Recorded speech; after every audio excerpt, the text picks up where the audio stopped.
আপনি কি জানেন পৃথিবীর সবচেয়ে গুরুত্বপূর্ণ সমুদ্রপথগুলোর একটি যদি হঠাৎ করে বন্ধ হয়ে যায় তাহলে কয়েক ঘন্টার মধ্যেই পুরো বিশ্বের তেলের বাজার কাঁপতে শুরু করতে পারে। আজ ঠিক সেই পরিস্থিতির দিকেই কি এগোচ্ছে বিশ্ব? 18 এপ্রিল দিনের আলোতেই ইরান এমন একটি সিদ্ধান্তের ইঙ্গিত দিয়েছে যা শুধু মধ্যপ্রাচ্য না, পুরো বিশ্বের জন্য বড় ঝড়ের বার্তা হতে পারে। আপনাকে স্বাগতম আমার চ্যানেল টগরে। আজকের ভিডিওতে আমরা আলোচনা করব ইরান, আমেরিকা, হরমুজ প্রণালী এবং ভেঙে পড়া শান্তি আলোচনার সেই জটিল সমীকরণ যেখানে প্রতিটি পদক্ষেপ বিশ্ব রাজনীতির গতিপথ বদলে দিতে পারে। পুরো বিষয়টা আমি এমনভাবে ব্যাখ্যা করব যাতে আপনি সহজেই বুঝতে পারেন আসলে কি ঘটছে, কেন ঘটছে এবং এর প্রভাব কতটা বড় হতে পারে। প্রথমেই আপনি যদি আন্তর্জাতিক রাজনীতি নিয়ে আগ্রহী হন তাহলে ভিডিওটি শেষ পর্যন্ত দেখুন।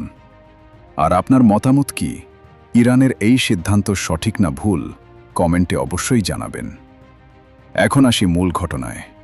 18 এপ্রিল নতুন করে উত্তেজনা তৈরি হয়েছে যখন ইরান জানিয়েছে তারা স্ট্রেইট অফ হরমুজ আবারও বন্ধ করে দিয়েছে। আপনি জানেন এই হরমুজ প্রণালী দিয়ে বিশ্বের প্রায় 20% তেল পরিবহন হয়। অর্থাৎ এই পথ বন্ধ মানেই বিশ্ব অর্থনীতিতে সরাসরি ধাক্কা। এর আগেই কিন্তু পরিস্থিতি কিছুটা স্বাভাবিক হওয়ার ইঙ্গিত ছিল। আমেরিকা এবং ইরানের মধ্যে দ্বিতীয় দফার শান্তি আলোচনা হওয়ার কথা ছিল, যেখানে পাকিস্তান মধ্যস্থতা করার চেষ্টা করছিল। এমনকি আলোচনা ছিল উচ্চ পর্যায়ের বৈঠক হতে পারে। কিন্তু হঠাৎ করেই সবকিছু থমকে যায়। আপনি নিশ্চয়ই ভাবছেন হঠাৎ এমন কি হলো? এখানেই আসে ডোনাল্ড ট্রাম্পের বক্তব্য। তিনি একদিনে একাধিকবার সোশ্যাল মিডিয়ায় এমন সব দাবি করেন যা পরিস্থিতিকে আরও উত্তপ্ত করে তোলে। তিনি বলেন আমেরিকা নাকি ইতিমধ্যেই ইরানের বিরুদ্ধে যুদ্ধে জয়ী হয়েছে এবং ইরানকে সেই অনুযায়ী মূল্য দিতে হবে। এখন আপনি একটু ভেবে দেখুন, যখন দুই দেশের মধ্যে আলোচনা চলছে তখন এমন বক্তব্য কতটা প্রভাব ফেলতে পারে। এই ধরনের বক্তব্যে ইরান স্পষ্টভাবে ক্ষুব্ধ প্রতিক্রিয়া জানায়। তাদের পক্ষ থেকে বলা হয় তারা কোনো চাপের কাছে নতি স্বীকার করবে না, বরং তারা নিজেদের অবস্থান আরও কঠোর করবে। আপনি যদি এখন পর্যন্ত ভিডিওটি দেখে থাকেন তাহলে একটা কাজ করুন, ভিডিওটি লাইক করে দিন, কারণ এই ধরনের আপডেট পেতে আপনার সাপোর্ট খুব গুরুত্বপূর্ণ। এখন আরও গভীরে যাই। ইরান প্রথমে হরমুজ প্রণালী খুলে দেওয়ার সিদ্ধান্ত নিয়েছিল, কারণ ধারণা করা হচ্ছিল আমেরিকা তাদের নৌ অবরোধ শিথিল করবে। এটি ছিল এক ধরনের পারস্পরিক আস্থা তৈরির চেষ্টা। কিন্তু পরে যখন সেই প্রতিশ্রুতি বাস্তবে প্রতিফলিত হয়নি, তখন ইরান তাদের অবস্থান বদলে ফেলে। তারা জানিয়ে দেয় যতদিন পর্যন্ত তাদের উপর থাকা অবরোধ না তোলা হবে ততদিন হরমুজ প্রণালী বন্ধ থাকবে। এখানে একটি গুরুত্বপূর্ণ বিষয় হল, এই প্রণালী শুধু একটি জলপথ না, এটি বিশ্ব অর্থনীতির লাইফলাইন। আপনি কল্পনা করতে পারেন যদি হঠাৎ করে তেলের সরবরাহ বন্ধ হয়ে যায় তাহলে জ্বালানির দাম কোথায় গিয়ে দাঁড়াবে? এখন একটা প্রশ্ন আপনার কাছে, আপনার কি মনে হয় এই পরিস্থিতিতে বিশ্ব শক্তিগুলো কি করবে? কমেন্টে জানাতে ভুলবেন না। এখন আসি আরেকটি গুরুত্বপূর্ণ দিক। আলোচনার ভেঙে যাওয়ার পেছনে শুধু রাজনৈতিক বক্তব্যই নয়, বিশ্বাসের সংকটও বড় ভূমিকা রাখছে। ইরান আগেই জানিয়েছিল তারা আমেরিকার বর্তমান নেতৃত্বকে পুরোপুরি বিশ্বাস করে না। এই অবিশ্বাসই এখন বড় বাধা হয়ে দাঁড়িয়েছে।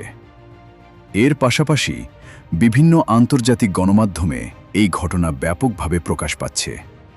বিশ্লেষকরা বলছেন যদি দ্রুত সমাধান না হয় তাহলে পরিস্থিতি আবার সামরিক সংঘাতে রূপ নিতে পারে। এখন আপনি যদি আন্তর্জাতিক পরিস্থিতি নিয়মিত জানতে চান তাহলে অবশ্যই চ্যানেলটি সাবস্ক্রাইব করে রাখুন, কারণ আমরা এমন আপডেট নিয়মিত নিয়ে আসি। এখন প্রশ্ন হচ্ছে এরপর কি হতে পারে?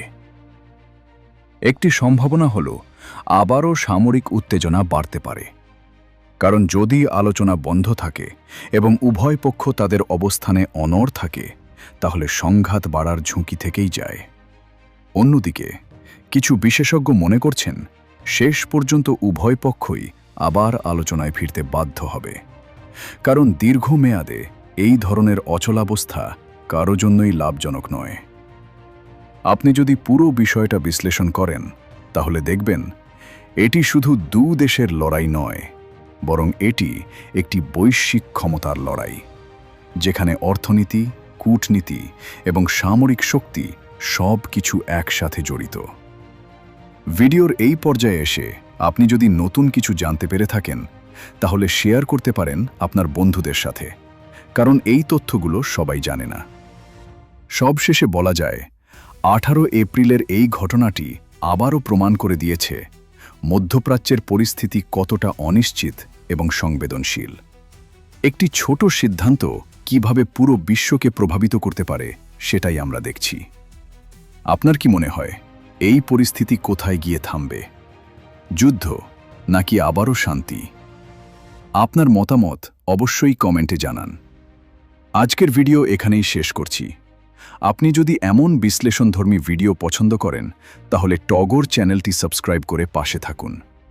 পরবর্তী ভিডিওতে আবার দেখা হবে নতুন কোনো গুরুত্বপূর্ণ আপডেট নিয়ে।